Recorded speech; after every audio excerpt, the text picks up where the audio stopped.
Hello friends, I am Dr. Akshat Mittal from Advanced Skin Treatment Center Meerut. Today I will be discussing about a very common condition known as atopic dermatitis. Atopic dermatitis is an eczematous rash that occurs mainly in infants from 2 months to 1 year of age. It can be classified, or its prevalence can be classified as infantile type, childhood type, and adult onset type. It is more common in males. It has a genetic predisposition.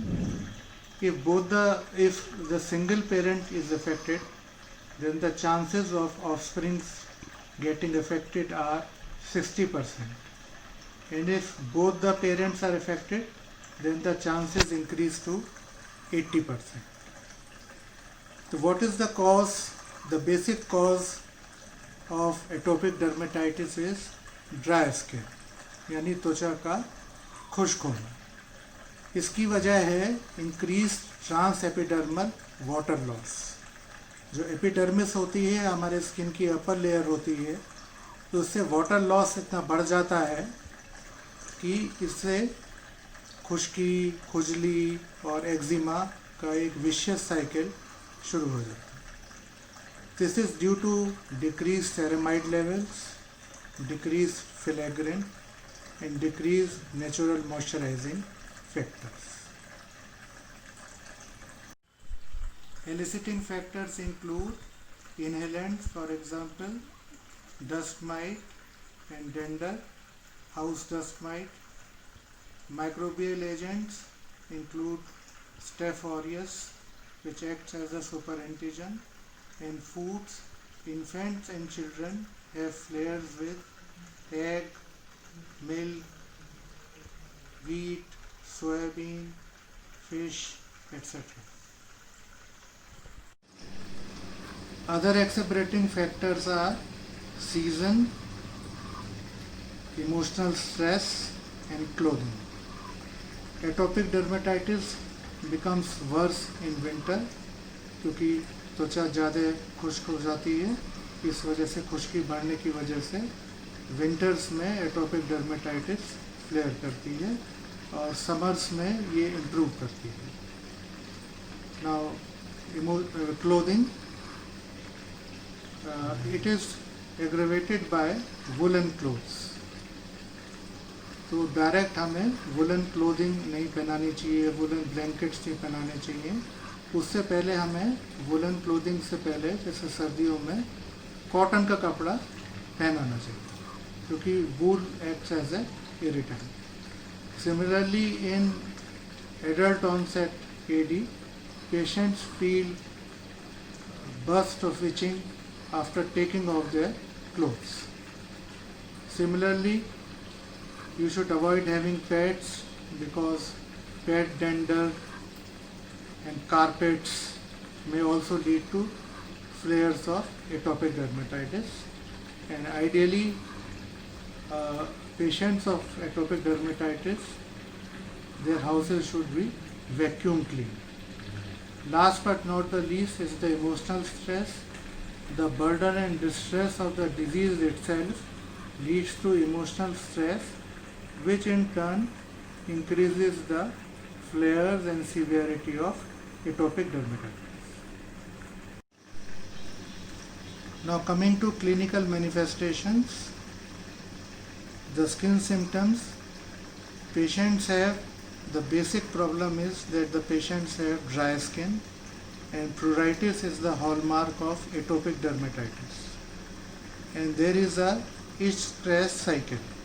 से patient पहले खुजाता है, खुजाने से rash होता है, rash से secondary infection होता है, उससे खुजली बढ़ती है. तो there is a vicious cycle of each scratch cycle. So this is the basic pathogenesis for the development of atopic dermatitis. Now skin lesions.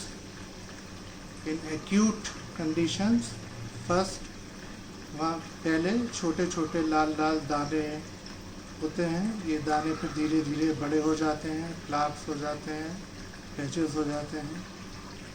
उसके बाद सेकेंडरी इन्फेक्शन से हो जाने की वजह से और स्टेफ ऑरियस के सेकेंडरी इन्फेक्शन की वजह से इसमें इरोजन्स हो जाते हैं।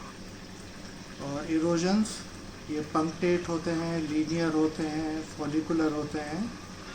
और इसमें एक और जो एक कैरेक्टरिस्टिक कंडीशन है, उसमें जो फेस है वो एडिमेटस या पफी हो जाता है और skin is always dry and cracked. In chronic atopic dermatitis, the hallmark lesion is lichenification, that is thickening of the skin and accentuation of the skin markings, like tree bark. तो इसमें जो skin है वो मोटी हो जाती है और जो स्किन मार्किंग्स हैं वो प्रोमिनेंट हो जाती हैं। फ्लैक्चर्स में यहाँ पे पेनफुल इरोजन्स हो जाते हैं। पाम, सोल्स और फिंगर्स में पेनफुल इरोजन्स हो जाते हैं। और एक इसमें एक यूनिक फाइंडिंग है, अब लेटरल 1/3 ऑफ द आईब्रोज में एलोपेशिया हो जाता है। लेटरल 1/3 ऑफ आईब्रोज में एलोपेशिया हो जाता है। It is also found in hypothyroidism. अगर कभी आप नोट करें तो कुछ जैसे ओल्ड पेशेंट्स में या middle aged patient में you will find that the upper 1/3, lateral 1/3 of the eyelids is sparse. So this may be a warning sign for hypothyroidism or atopic dermatitis. Another thing is due to compulsive rubbing of the eyelids, there may be periorbital hyperpigmentation. So these are in nutshell the findings of chronic atopic dermatitis. The sites of predilection are the sides and back of the neck, face, forehead, eyelids, palm, soles and wrists. Laboratory examination includes bacterial culture to rule out Staph aureus, because usually there is a heavy colonization of the skin and the interior layers in patients of atopic dermatitis. Viral culture for HSV in patients with eczema herpeticum. Serum IgE levels and look for eosinophilia. And last but not the least, dermatopathology or histopathology by biopsy. Now coming to management, the patient education about the nature of the disease is very important. The patient should be reassured and should be counseled to break the stress cycle.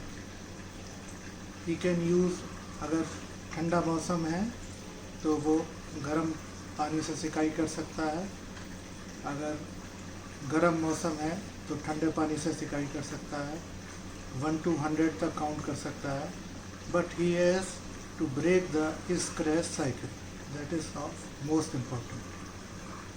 N allergen workup can be done for acute cases of atopic dermatitis. We use wet dressings and topical steroids, topical antibiotics like mupirocin, hydroxyzine 10 to 100 milligram QID, and oral antibiotics for secondary bacterial infection. For subacute and chronic cases, hydration is the key. Moisturization is the key. Use oilated bath with oatmeal powder, followed by unscented products like hydrated petrolatum. Besides these, ammonium lactate and 10% alpha hydroxy acids are very excellent moisturizing agents. These can be used.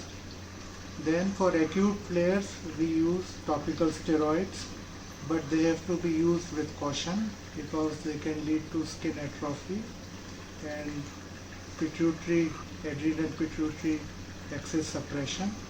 Also, nowadays the patients are having steroid phobia, but it should be used according to the strength that is indicated, and it should not be used for more than 25% of the surface area. Then the hallmark and the newest drug, wonder drug for atopic dermatitis are the calcineurin inhibitors, that is the tacrolimus and the pimecrolimus. They lead to reduction of itching and inflammation and does not lead to skin atrophy. So these are the wonder drugs for atopic dermatitis. Oral H1 antihistaminics are used to reduce or suppress the itching. For severe flares of atopic dermatitis, we can use systemic steroids in high doses, for example 60 to 80 milligram per day, then half in 2 days, and then taper gradually. This is for acute flares.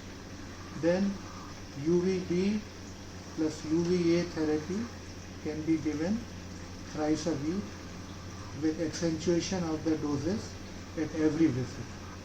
If the facilities are not available, then alone UVB or PUVA is also very effective. For severe cases in adult onset atopic dermatitis, we can use cyclosporin, but the patient renal function tests have to be normal, RFT has to be monitored, and hypertension is the side effect, so regular BP assessment is to be done. Last but not the least, patient has to learn stress management and to break the is-crash cycle, and the mothers or the guardians are very comprehensive about whether the disease will persist throughout life. So you have to ensure and reassure them that after say 5 or 6 years the disease will gradually wane off, and relaxation techniques like meditation, yoga and other stress management techniques should be practiced, and the patient should understand that it is only a skin disease, and if he will take proper care, it will not affect his general health. Thank you very much. Signing off, Dr. Akshat Gupta.